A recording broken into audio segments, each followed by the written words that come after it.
Hello YouTube viewers, Sleepless Dog back with you on a 2 for Tuesday with Cheap Knife of the Week, question mark. Question mark is, will this become a weekly feature?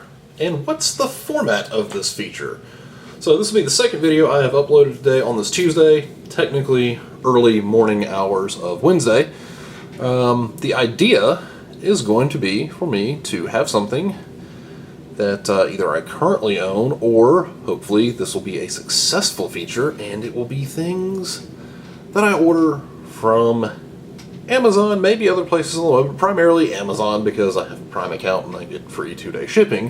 So the idea will be, I'll get in something inexpensive, that way it will give me regular updates to the channel and give you regular things to look at. The idea will be I will publish the videos no later than midday Wednesday, so for those of you fellow knife enthusiasts with Prime accounts, you can come home on Wednesday and after work, after church, whatever, have a video to look at, and if you decide you want a toy to play with for the weekend, you can order it Wednesday night and have it Friday or Saturday with your Prime shipping. I'm also going to try to keep the price between $12 and $20. Reasoning on that primarily is if you don't have a Prime account, if it's a $12 item, you could order 3 of them, take you to $36, you'd meet the minimum needed for free shipping, would be economy shipping, but you know, something that you could give away as a gift, maybe go with a buddy and get a few of them. Anyway, split the cost up, or if it, if it's at $20, obviously then it's 2 of them for $40, and again, going with a buddy, $20 bill a piece, you've got your free shipping. So that's the idea behind it. Or if you have your Prime account, get the free shipping and have a toy for the weekend, your free 2-day shipping. Yeah, have a toy for the weekend to play with, because I realize that there are probably some folks viewing this who aren't knife enthusiasts who are like, hey, I just saw this Gerber EAB exchange blade razor knife. Is it worth buying? I'm going to check on the web, and maybe you found this by a web search or a YouTube search. But I think, for the most part, my viewers and subscribers are going to be knife enthusiasts like me who have high-end stuff, but who also buy some low to mid-end stuff if it's a good value, just to have something to play with and something new, because we like variety and they're really kind of gadgets to play with. EAB kind of falls into both. It's a cool gadget and it's very useful. So I have had this for a little while. This is not an original blade in it. I'll get to the blade in a minute. So anyway, that's the idea. Also, if you like this feature, and if I get a lot of views on this cheap knife of the week, I will keep doing it. And if you like it and want to support me being able to review more cheap knives, or inexpensive or high value knives, for you to take a look at every Wednesday, I will put links below where you can purchase it from Amazon and support the channel and this feature. So anyway, I'm just going to throw that out there. That's an idea. Give me some feedback. Do you like this idea? If you do, let me know and I'll keep doing it. I've got a few things already on hand to get through some reviews. So the EAB being the first one. This is the original model EAB. There is a new light model that is a little, it's not any longer, but it's a little taller. And it angles up. It's about the same height back here. It's got some little skeletonized cutouts. There's almost no difference in weight. So anyway, 2 models. I've owned both. Gave the other one to a friend long ago. I decided to keep the standard one because it's slimmer. Yeah, it's neat because it's thinner and lighter than most folding box cutters. You could carry it as a money clip. Nice liner lock that I have given the whack on the back of the blade test too. It's got good lockup. I usually prefer frame locks or other compressive type locks for strength, but this one's been fine. The other thing I like, the blade guard forms a nice finger choil. which also, in addition to providing a finger choil and a blade guard, lets you get a 4-finger grip on the knife, even with glove size XL hands. The blade holder on top gives you a nice place to rest your thumb.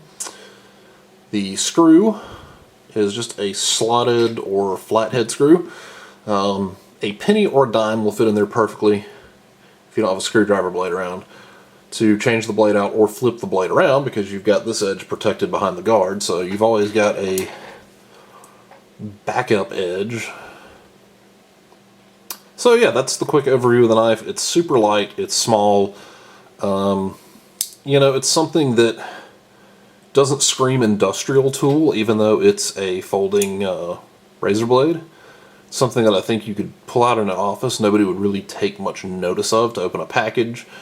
If you keep your blades clean, maybe wash them, because I don't know that I trust razor blades out of a package from Mexico or China. Or possibly even US made razor blades. I don't know that I trust razor blades out of the package to cut an apple or other food item with, but yeah, you know, wash it off. This is not the original blade. It is a Linux Gold blade, has a titanium nitride coated edge.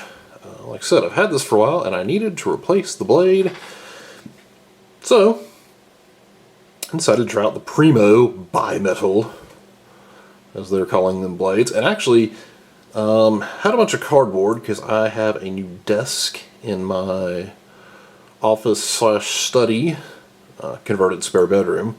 So I had to break down the cardboard from the desk, plus the shelving for the TV in front of the treadmill in that spare bedroom slash study. So really sharp, one of the sharpest utility blades I've used, and that's just based on slicing through cardboard, and held its edge really well. So, Linux Gold blades, I just picked them up locally. They were $3 at Menards. If you like them, I'll put a link down below. They're like $2 and change on Amazon. They're an add-on item, so qualifying order, they ship free.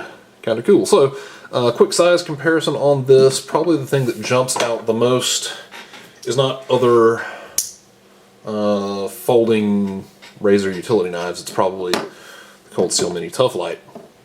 And they are shockingly similar in size. This is probably why people compared the Mini Tough Light to a folding razor, because they're really close in size. I mean, the choils practically line up. The finger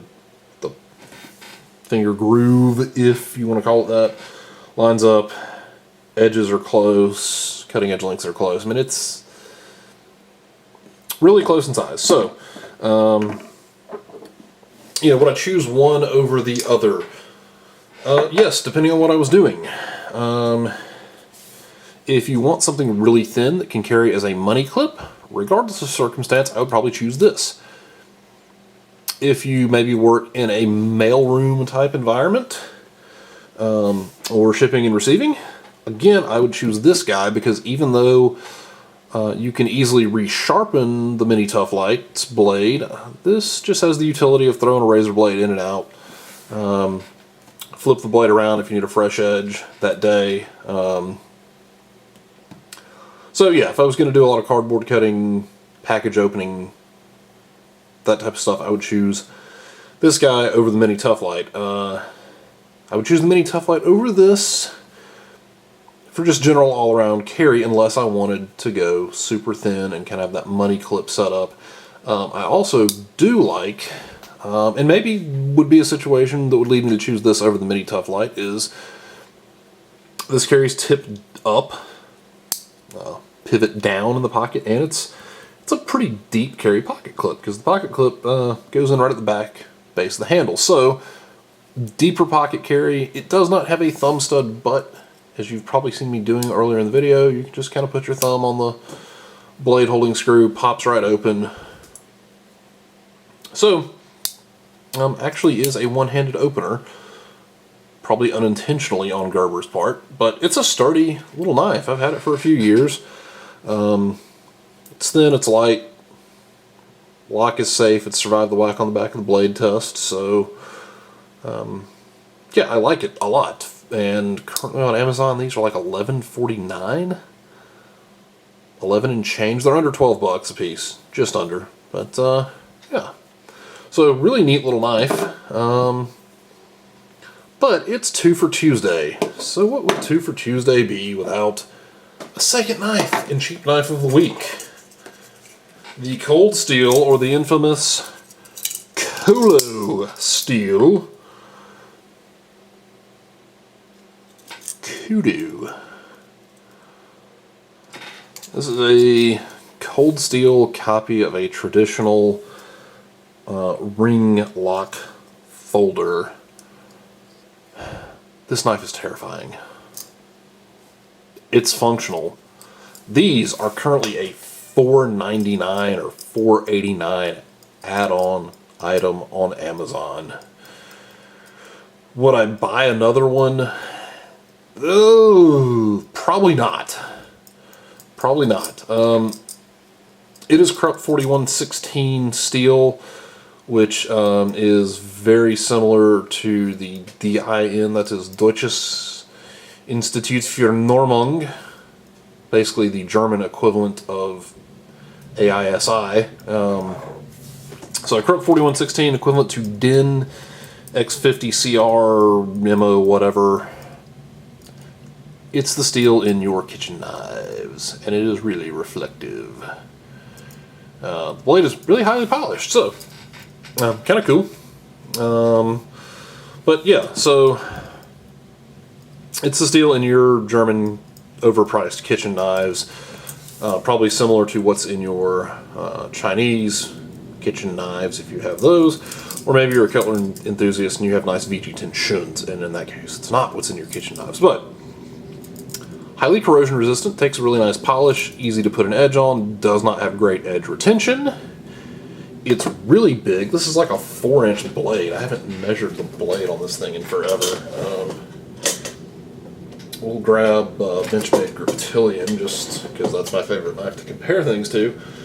You can see that's a 3.5-inch blade Griptilian, and this thing is just, it's massive. It's easily a 4-inch blade. It is an unlined plastic handle. The lock is just, there's this notch on the blade.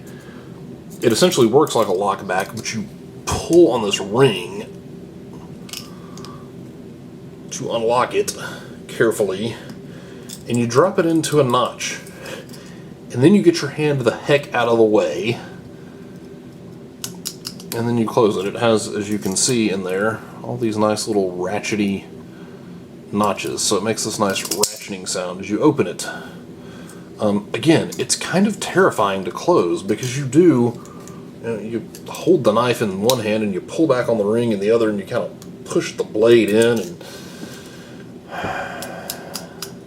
that's why I wouldn't buy it again, mostly because it's kind of scary to close. It's not really easy to carry. I mean, if it didn't have this ring lock, if it was just like a regular lock back, it'd be alright. I mean, even without the clip, because it's really slim, and you could, throw it in like a like a utility knife pocket, or maybe a sap pocket on your tack pants if you wear those 511 tack pants. I don't, but maybe you've got some carpenter jeans with a utility pocket on them. So yeah, you could throw it in there, and I guess you could throw it in with the ring up and use the ring to pull it out of the utility pocket. Anyway, it's plastic handle, no liners. It's got this, that is actually a metal inlay, kind of a, stylized Impala or Kudu horn, only on that side of the blade. These are made in China. Again, it's just a big piece of sheet metal bent and probably die cut, and it's polished up a little bit. There's no sharp edges on there. But the other thing is, once you get the knife open, this is actually the only Cold Steel I've ever had that has a ton of wobble. Plenty of side-to-side play. You can see that thing just flexing around in there. There's a tiny bit of up and down play in it.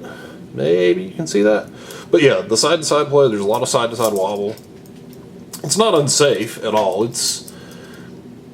safe to use. You know, I guess it could be a folding fillet knife that you could throw in your tackle box. For $5, you're not out a ton of money if you hate it. I will not be ordering another one, even as a $5 add-on item. But if you want to experience the terrifying closing of this knife that I will demonstrate one last time, and then put this thing the heck away, again, pull back, get it to the first little ratchet notch, and get your hands out of the way, and close safely. So, anyway, if you want a big honkin' piece of Chinese-made German kitchen knife steel,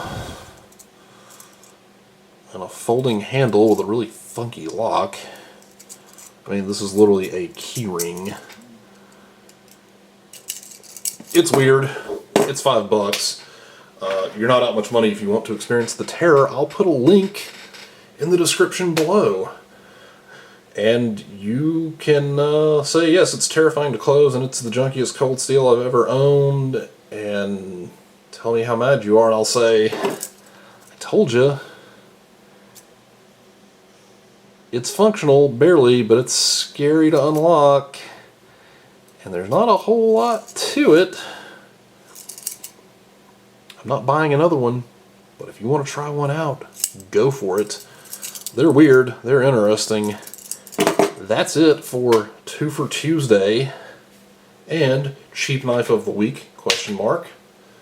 Let me know what you think. Questions, comments, feedback, please post it. I enjoy constructive criticism and feedback. Let me know what you, my viewers, think. So again, I appreciate you watching and sticking with this ramblingly long video. Have a blessed day or evening wherever you are.